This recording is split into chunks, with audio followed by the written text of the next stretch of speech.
এই জড় সংসারে থেকেও জয়লাভ করা, বিজয় লাভ করার একটা মাত্র রাস্তা।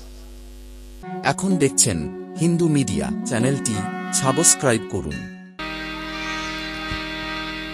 শ্রীমন মহাপ্রভুর মতমিদং তত্রাদরো নো পরঃ। এটা ধন্য কলিযুগ। কলিযুগে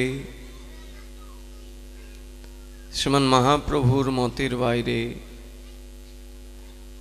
অন্য কারোর মতকে গোস্বামীগণ প্রাধান্য দিচ্ছেন না।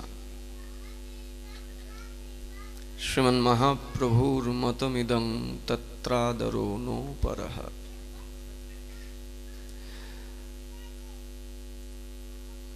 টেকেরহাট উত্তর পাড় সার্বজনীন শ্রী শ্রী দুর্গা মন্দিরে এই মুহূর্তে সপ্তাহব্যাপী ভাগবত কথা যজ্ঞে উপনীত সজ্জনবৃন্দ, ভক্তিময়ী মাতৃমণ্ডলী, সর্বাগ্রে আপনাদের সকলের শ্রীচরণে প্রণাম নিবেদন করি।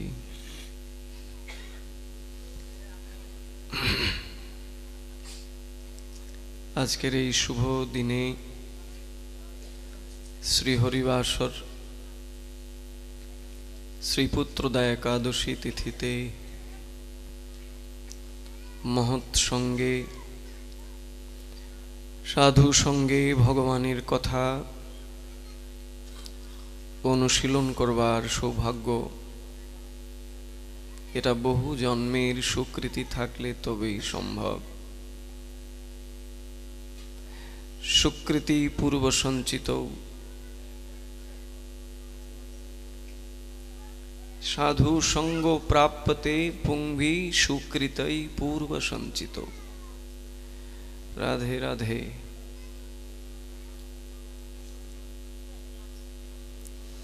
সাধু সঙ্গ প্রাপ্যতে পুংভি সুকৃত পূর্ব সঞ্চিত। বলছেন মানবকুলে আসা যেরকম একটা দুর্লভ জন্ম, মনুষ্যকুলে আসা যেভাবে দুর্লভ, মনুষ্য জন্মে এসে সাধুসঙ্গ করা আরো বেশি সুদুর্লভ।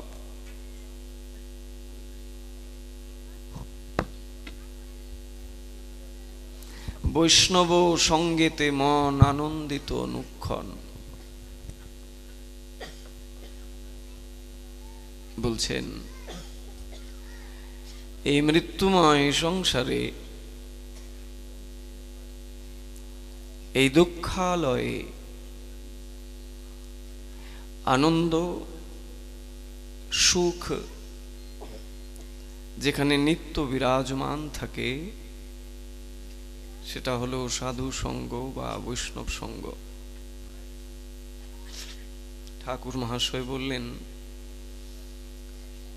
বৈষ্ণব সঙ্গেতে মন আনন্দিত অনুক্ষণ। অনুক্ষণ মানে নিরন্তর, সর্বক্ষণ। সাধু সঙ্গে আসলে কি হয় না, সেখানে আনন্দের মূর্তি, সেই কৃষ্ণ কথা আলোচনা হয়। সেখানে একটাই প্রসঙ্গ, সেটা কৃষ্ণ প্রসঙ্গ। 10 জন বিষয়ী লোক যখন একত্রিত হবেন, তখন সেখানে শুধু সাংসারিক প্রজল্পই চলতে থাকে। বিষয়ী লোক 10 জনা একসাথে হলে সেখানে শুধুই প্রজল্প আর প্রজল্প। আবার যখন আমরা সংসারী মনুষ্যরাই সাধুগণের কাছে আসি, আমি যত বড়ই বিষয়ী হই না কেন, ইচ্ছায় হোক অনিচ্ছায় হোক, আমি বিষয় থেকে কিছু সময়ের জন্য হলেও দূরে থাকতে পারি। শ্রীমান মহাপ্রভু তাই তো বললেন, সাধু সঙ্গে কৃষ্ণ নাম এই মাত্র চাই, সংসার জিনিতে আর কোনো বস্তু নাই। কি অর্থ দেখলেন কথার? সংসার জিনিতে আর কোনো বস্তু নাই, মানে সংসারে জয়লাভ করা। এই জড় সংসারে থেকেও জয়লাভ করা, বিজয় লাভ করার একটা মাত্র রাস্তা, সাধু সঙ্গ।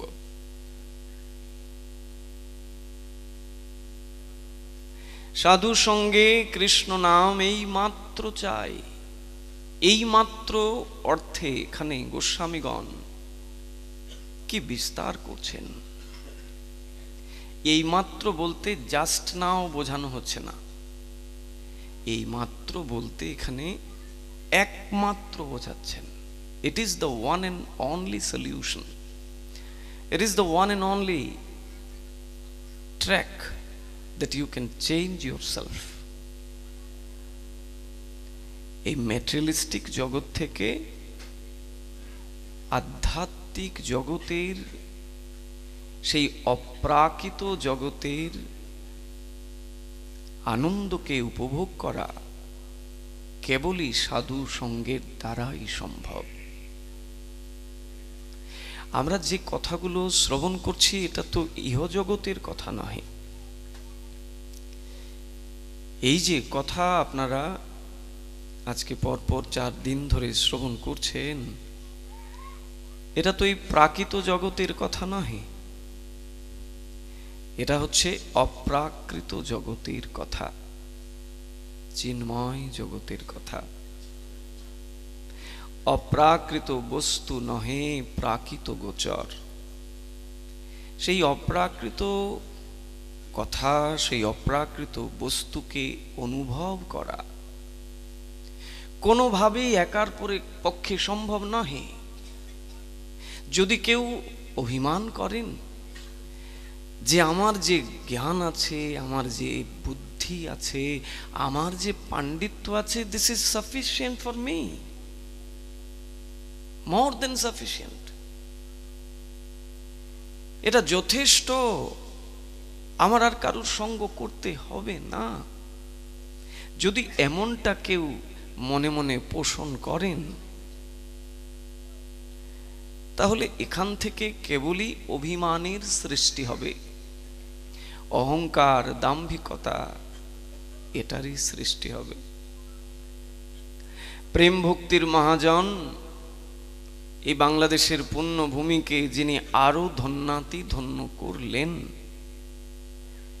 সেই রাজশাহী খেতড়ি ধামে যিনি অবতীর্ণ হয়েছিলেন, শ্রীপাদ নিত্যানন্দ প্রভুর দ্বিতীয় অবতার, নিত্যানন্দ প্রভুর দ্বিতীয় কলেবর, সেই ঠাকুর মহাশয় কি বলছেন? একাকী আমার নাহি পায় বল, হরিনাম সংকীর্তনে, তুমি কৃপা করি শ্রদ্ধা বিন্দু দিয়া, দেহ কৃষ্ণ নাম ধনে। ওই মহাজনের কথা আর আমার মনের যে অভিমান, দুটোর মধ্যে কতটা বিপরীতমুখী দেখেন। আমরা ভাবছি আমাদের যে জ্ঞান, আমাদের যে পাণ্ডিত্য, আমি ইহ সংসারে যে জাগতিক বিদ্যা অর্জন করেছি, 3টা বিষয়ে ডক্টরেট, আমি ট্রিপল MA, আমি আমার জ্ঞান বুদ্ধির দ্বারা পরাবিদ্যাকে অবশ্যই অর্জন করে নিতে পারবো, এটা আমার কথা। আর ঠাকুর মহাশয় বলছেন একাকী আমার নাহি পায় বল, হরিনাম সংকীর্তনে। আমার একার জ্ঞান, একার বুদ্ধির দ্বারা হরিনাম সংকীর্তনের ভেতরে প্রবেশ করা অসম্ভব। তুমি কৃপা করি শ্রদ্ধা বিন্দু দিয়া, দেহ কৃষ্ণ নাম ধনে। হে বৈষ্ণবগণ, যদি তোমরা কৃপা করে কখনো সেই কৃষ্ণ প্রেম ধনে আমায় ধনী করো। একার পক্ষে কখনো সম্ভব? সপ্তম গোস্বামী রূপে যিনি বিশ্ব বৈষ্ণব সভাতে স্বীকৃতি প্রাপ্ত হয়েছেন, সেই ভক্তি বিনোদ ঠাকুর, যার পরিচয় তিনি একজন ডেপুটি ম্যাজিস্ট্রেট ছিলেন, একজন আইপিএস অফিসার। রাধে রাধে মায়েরা, কথায় মনোনিবেশ করবার প্রয়াস করবেন।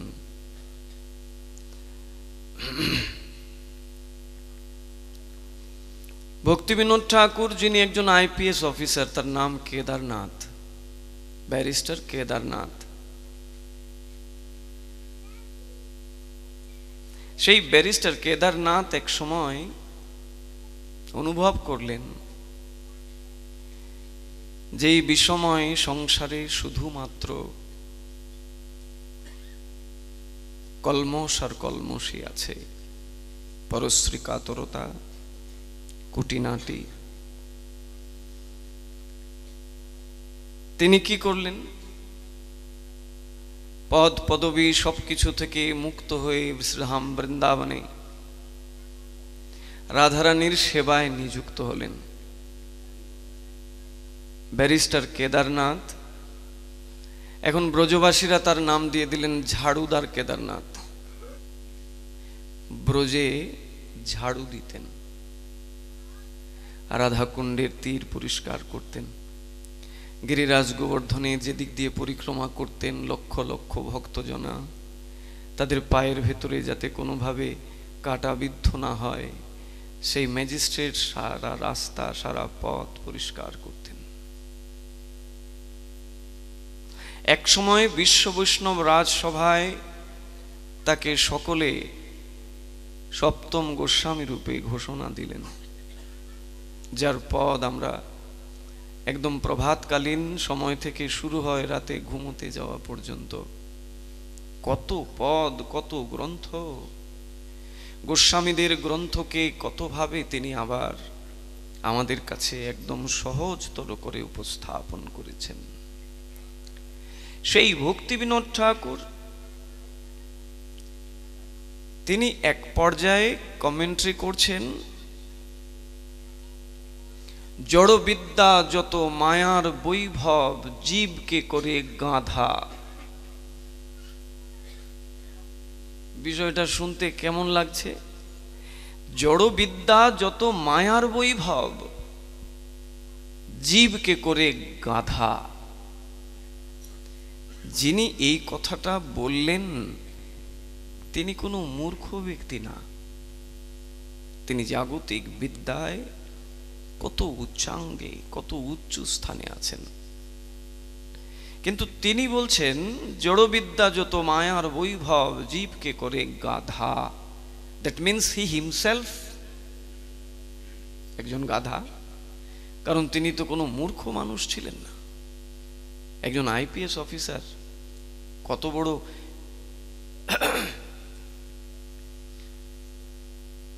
উচ্চ ডিগ্রি প্রাপ্ত। বিষয়টাকে এভাবেই বোঝানোর প্রয়াস করছেন যে জড়বিদ্যাটাকে যতক্ষণ না আমি পরাবিদ্যায় কাজে না লাগাবো, জড়বিদ্যা মানে সরস্বতীর বর, বিদ্যার অধিষ্ঠাত্রী দেবী সরস্বতী মায়ের বর আমি পেয়েছি, জড়জাগতিক বিদ্যা আমাকে মা দিয়েছেন। সেই বিদ্যাটা দিয়ে যদি আমি পরাবিদ্যার সেবায় না লাগাই, পারমার্থিক বিদ্যায় যদি সেটাকে প্রবেশ করাতে না পারি, তাহলেই এই জড়বিদ্যাটা কি হবে? মায়ার বৈভব, জীবকে করে গাধা। সেখানে ভক্তি বিনোদ ঠাকুর এটাই বোঝাতে চাইছেন যে একজন ধোপার বাড়ির গাধা, একটা ধোপার বাড়ির গাধা, সে তাকে সাত সকালে তার মালিক তার পিঠের উপরে এক গাঁটটি কাপড় দিয়ে সেই গাধাটাকে নিয়ে একদম নদীর পাড়ে যায়। সেখানে নিয়ে ওই কাপড়ের পোটলাটা খোলে সেখানে ধুয়ে টুয়ে পরিষ্কার করে তারপরে সেই কাপড়গুলো যখন আবার শুকিয়ে যায়, বিকেলবেলা আবার সেই ধৌত কাপড়গুলো সবগুলোকে একটা পোটলার মধ্যে বেঁধে আবার ওই গাধার পিঠে চড়িয়ে দেয়। সকালবেলা একবার নিয়ে গেল সেই গাধা, আবার সেই কাপড়গুলো ধৌত হয়ে শুকিয়ে যাওয়ার পর আবার সেই কাপড়গুলো সে মালিকের বাড়িতে বয়ে নিয়ে আসলো। এই যে পোটলার মধ্যে যত কাপড়গুলো ছিল, রাধে, আপনারাও বলুন রাধে রাধে। রাধে রাধে বলা মানেই তো সঙ্গে সঙ্গে আপনাদেরকেও বলা, আপনারাও তো বলবেন। এই তো সুযোগ সাধু সঙ্গে রাধারানীর নামকে স্মরণ করা। এমন এক নাম বলছেন, রা শব্দ উচ্চারণ করা মাত্র ভগবান সেই ভক্তের পেছনে ধাবিত হতে থাকে, আর যখনই ধা শব্দ উচ্চারণ করে পেছন থেকে ভগবান তাকে জড়িয়ে ধরেন। রাধে রাধে। এটা হলো রাধা শব্দ। রাধেতি আরাধয়তি কারণঞ্চ দর্শিতম। আরাধনার যিনি মূল বস্তু, আরাধনার যিনি শিক্ষিকা, প্রধানা শিক্ষিকা, তিনি হচ্ছেন রাধা। তাহলে গাধাটা সকালে একবার পোটলা বয়ে নিয়ে গেল, বিকেলে আবার কাপড় ধৌত হওয়ার পর শুকিয়ে যাবার পর আবার ওই পোটলাটা নিজের পিঠে করে বহন করে বাড়িতে নিয়ে আসলো। ওইখানে যে কাপড়গুলো ছিল এগুলো একটাও গাধার পরিধেয় কাপড় ছিল না। এগুলো সব আমার, আপনার, আমাদের ব্যবহৃত কাপড়গুলো সে বয়ে নিয়ে গেছে, ধোয়া হওয়ার পর শুকিয়ে আবার নিয়ে এসেছে। শুধু অন্যের বোঝাই বয়েছে, নিজের কিচ্ছু ছিল না এখানে। কিসের জন্য? যে মালিকের এই কাজগুলো যদি না করে তাহলে তো মালিক তাকে খেতে দেবে না। কিন্তু জগতের মালিক যে তার আহারের ব্যবস্থা করে রেখেছেন, জন্মসূত্রে যে যেখানেই জন্মগ্রহণ করেছেন, জন্মের আগেই ভগবান তার আহার বাসস্থান তৈরি করেই পাঠিয়েছেন। এটা তো গাধা জানে না। বলছে জড় জগতের মানব তদ্রূপ, এই জড় জগতের মনুষ্য ঠিক তদ্রূপই। জড়বিদ্যা আহরণ করে সারা জীবন শুধু যদি পরের বোঝাই বইতে থাকে, তাহলে তার নিজের বোঝার বহন করা হলো না। সেই জড়জগতে এসেছিল তার জন্ম জন্মান্তরের যে বোঝা, যে কর্মফল, সেই বোঝাকে একেবারে খণ্ডন করবার জন্যে, সমস্ত কর্মফল থেকে নিজেকে মুক্ত করে ভগবানের দাস হবার জন্যই তার এখানে আসা হয়েছিল। কিন্তু জড়বিদ্যার মায়ার বৈভবে সে নিজেকে বিরাট বড় অভিমানী করে ফেলেছে। অহংকার, অভিমান, দাম্ভিকতা তাকে সে গ্রাস করে ফেলেছে। শ্রীমদ্ ভাগবত কথার একটি বিশেষত্ব হচ্ছে, যিনি এই ভাগবতের নির্মল কথা শ্রবণ করবেন, তিনি যদি একজন নাস্তিক ব্যক্তিও হন, যদি একবার তার কর্ণকুহরে এই ভাগবত সুধা প্রবেশ করে, তাহলে তার ভেতরেও পরিবর্তনের কার্য শুরু হয়ে যাবে। এটা নিশ্চিত জানবেন। সুখদেব গোস্বামী পরীক্ষিত মহারাজকে যখন বললেন যে তুমি চিন্তা করো না, এই ভাগবত কথাই তোমাকে ভগবানের কাছে নিয়ে পৌঁছিয়ে দেবে,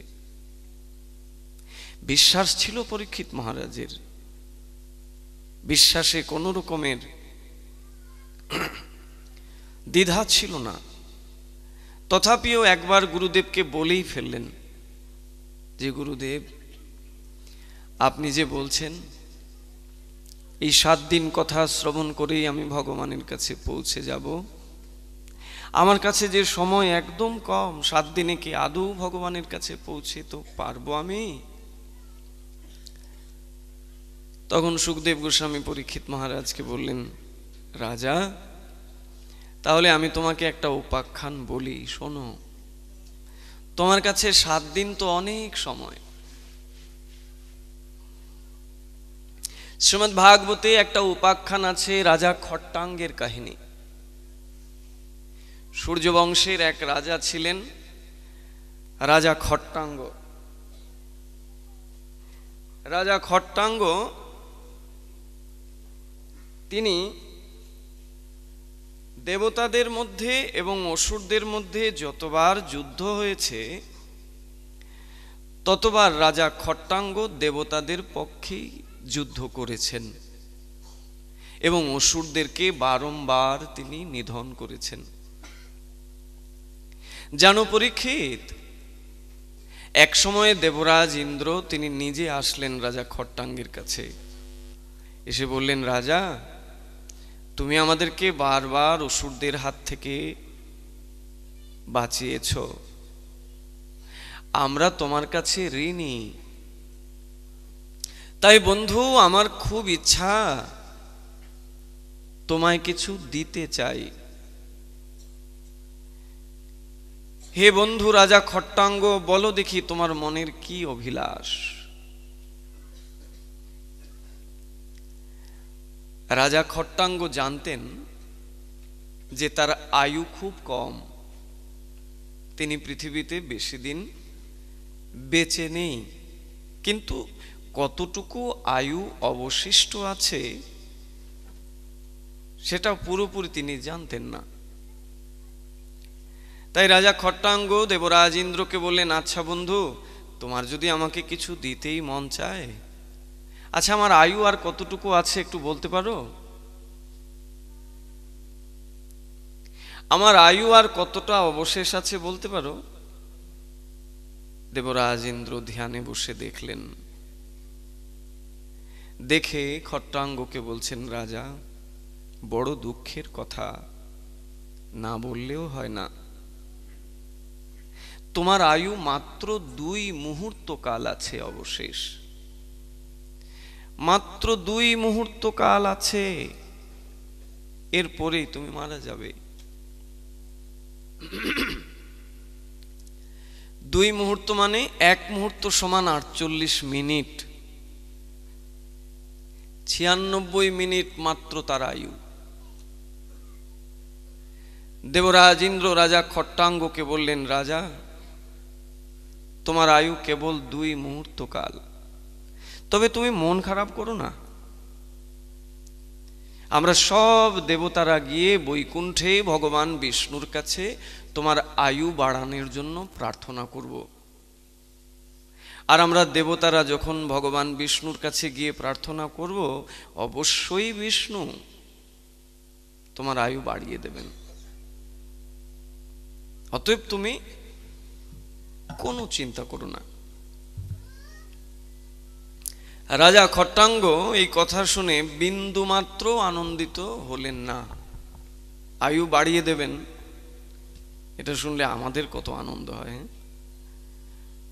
আরো কিছুদিন সংসারে থাকতে পারবো, ভোগ করতে পারবো। রাজা খট্টাঙ্গ বলছেন, আয়ু বাড়িয়ে কি হবে আমার? তুমি যদি 500 বছর আয়ু আমার বাড়িয়ে দাও, এই 500 বছর আয়ু পেয়ে কি হবে আমার? তার চাইতে যদি 5 মিনিট সময়ও আমার আয়ু থাকে, আর আমি ওই 5 মিনিট সময় যদি ভগবানকে দিতে পারি, তাহলেই তো আমার ওই আয়ুটা সার্থক হয়ে গেল। রাধে রাধে। অতএব দেবরাজ ইন্দ্র, তোমার আমাকে আয়ু বাড়ানোর জন্য প্রয়াস করতে হবে না। যদি কিছু তোমায় দিতেই হয়, তাহলে আমার এই শরীরটাকে হরিদ্বারে রেখে আসো। আমার এই শরীরটাকে হরিদ্বারে গঙ্গার তীরে রেখে আসো। দেবরাজ ইন্দ্র রাজা খট্টাঙ্গকে নিয়ে আসলেন সেই হরিদ্বারে, গোমতী গঙ্গার তীরে। আস্তে আস্তে 1 মুহূর্ত কাল চলে গেল, অবশিষ্ট মাত্র 1 মুহূর্ত। পরীক্ষিত মহারাজকে সুখদেব গোস্বামী পাদ বলছেন, জানো পরীক্ষিত, ওই 1 মুহূর্ত কাল রাজা খট্টাঙ্গ এমন তীব্র ভজন করলেন যে ভগবান তার চরণে তাকে নিয়ে যেতে বাধ্য হলেন। রাধে রাধে। রাধে রাধে।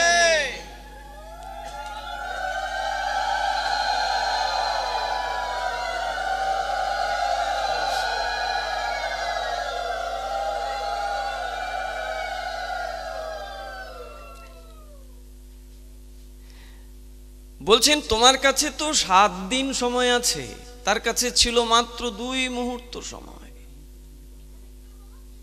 তাতেই সে এমন সাধনা করেছে, এমন ভজন করেছে যে ভগবত চরণ প্রাপ্ত হয়েছে। আরাধনাই হচ্ছে জীবের এই মানবকুলে আসার প্রধান উদ্দেশ্য।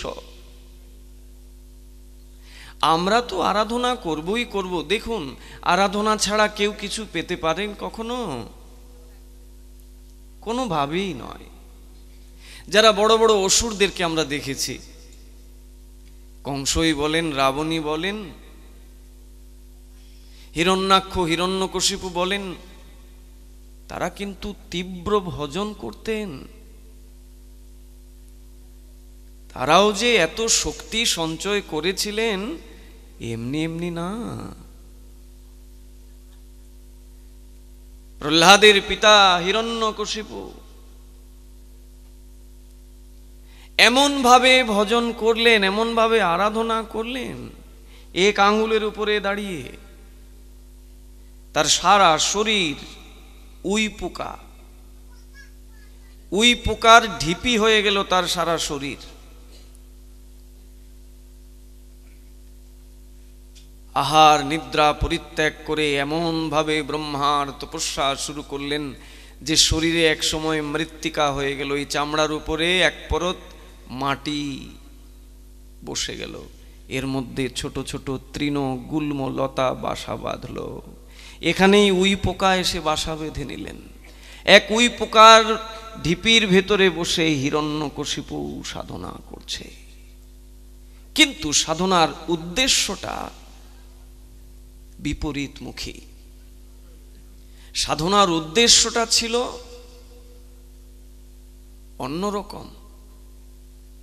হিরণ্যকশিপুর সাধনার উদ্দেশ্য কি ছিল না, বিষ্ণুকে তিনি হত্যা করবেন, ভগবান বিষ্ণুকে তিনি হত্যা করবেন। কিসের জন্য এত বৈরিতা? না, ভগবান বিষ্ণু হিরণ্যকশিপুর বড় ভাই হিরণ্যাক্ষকে বধ করেছিলেন। যখন হিরণ্যাক্ষ পৃথিবীকে জলের নিচে নিয়ে চলে গেছিল, সেই জলমগ্ন অবস্থা থেকে পৃথিবীকে রক্ষা করবার জন্য ভগবান তখন শূকর মূর্তি ধারণ করেছিলেন। বরাহদেব, ভগবানের যে 10 অবতার তার মধ্যে এক অবতার বরাহ, মানে শূকর। বরাহ মূর্তি ধারণ করে শ্রী ভগবান পৃথিবীকে জলমগ্ন অবস্থা থেকে উত্থিত করেছিলেন হিরণ্যাক্ষকে বধ করে। সেই থেকে প্রতিশোধের অগ্নি জ্বলতে শুরু করলো হিরণ্যকশিপুর মধ্যে।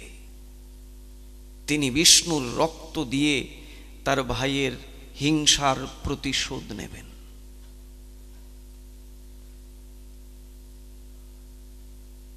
তাই তিনি কি করলেন? ব্রহ্মার সাধনা শুরু করলেন। ব্রহ্মার সাধনা যখন শুরু করবেন, তখন তার স্ত্রী কয়াধু, হিরণ্যকশিপুর স্ত্রী কয়াধু গর্ভবতী ছিলেন। ওই যে কালকে আমরা বলছিলাম না যে গর্ভ সংস্কার, 10টি সংস্কারের মধ্যে একটি সংস্কার হচ্ছে গর্ভ সংস্কার। গর্ভকালীন সময় সেই মাকে কি করা উচিত, ভগবত ভজন তিনি আদৌ করবেন নাকি বাদ দেবেন, শ্রীমদ্ ভাগবতে সেই গর্ভ সংস্কারের বিশেষ উল্লেখ রয়েছে। হিরণ্যকশিপুর স্ত্রী কয়াধুর গর্ভে তখন সন্তান ছিল, গর্ভবতী ছিলেন কয়াধু। সেই গর্ভবতী অবস্থায় কয়াধুকে কোথায় রেখে যাবেন হিরণ্যকশিপু চিন্তা করছিলেন। কারণ তিনি জঙ্গলে যাবেন, অরণ্যে গিয়ে ব্রহ্মার তপস্যা করবেন, স্ত্রীকে কার কাছে রেখে যাবেন? চিন্তা করতে করতে করতে করতে হিরণ্যকশিপু নারদ ঋষির আশ্রমে গেলেন। নারদ ঋষির আশ্রমে গিয়ে বললেন, হে ঋষিবর, আমার এই স্ত্রী অন্তঃসত্ত্বা, আমার এই স্ত্রীকে আপনার কাছে রেখে যেতে চাই। আমার সাধনা সমাপ্ত হলে, সাধনায় সিদ্ধি লাভ করলে আমি পুনরায় এসে আমার স্ত্রীকে নিয়ে যাব। এইভাবে হিরণ্যকশিপু তার স্ত্রী কয়াধুকে নারদ ঋষির আশ্রমে রেখে গেলেন। নারদ ঋষি প্রত্যেক দিন সন্ধ্যা হলে আশ্রমে যত ভক্তদের আনাগোনা হতো, আশ্রমে যারা সেবক সেবিকারা ছিলেন, তাদের সকলকে নিয়ে ভাগবত কথা আলোচনা করতেন। প্রতিদিন বাধ্যতামূলকভাবে সকলকেই আসতে হতো। আশ্রমে যারা যারা সেবকরা ছিলেন তারা সবাই নারদ ঋষির শ্রীমুখ নিঃসৃত ভাগবত কথা শ্রবণ করতেন। সেখানে শ্রবণ করতে আসতো সেই কয়াধুও। হিরণ্যকশিপুর স্ত্রী কয়াধু, তিনিও নারদ ঋষির শ্রীমুখ থেকে ভাগবত কথা শ্রবণ করতেন। কিন্তু বাধ্যতামূলক আসতে হতো বলেই আসতেন, কিন্তু শ্রবণে শ্রদ্ধা ছিল না তার। আর শ্রদ্ধা ছিল না বলে তার ভক্তি হয় নাই। ভক্তি কার হয়েছিল? তার গর্ভে থাকা ওই সন্তানটার। আমরা যখন মায়েদের গর্ভে সন্তান আসে তখন তাদেরকে মন্দিরে যাওয়াটাও বারণ করে দেই, সাধুসঙ্গ করতে বারণ করে দেই, গীতা ভাগবত অধ্যয়ন করতে শ্রবণ করতে বারণ করে দিই, বলে বেশি হাঁটাচলা করা যাবে না, একটা জায়গায় বসে থাকো। সেই গর্ভের সন্তান ভক্তি লাভ করলো জন্মের প্রারম্ভেই। জন্মের প্রারম্ভ মানে এই পৃথিবী লোকে আসার আগেই তার ভক্তি সে লাভ করলো।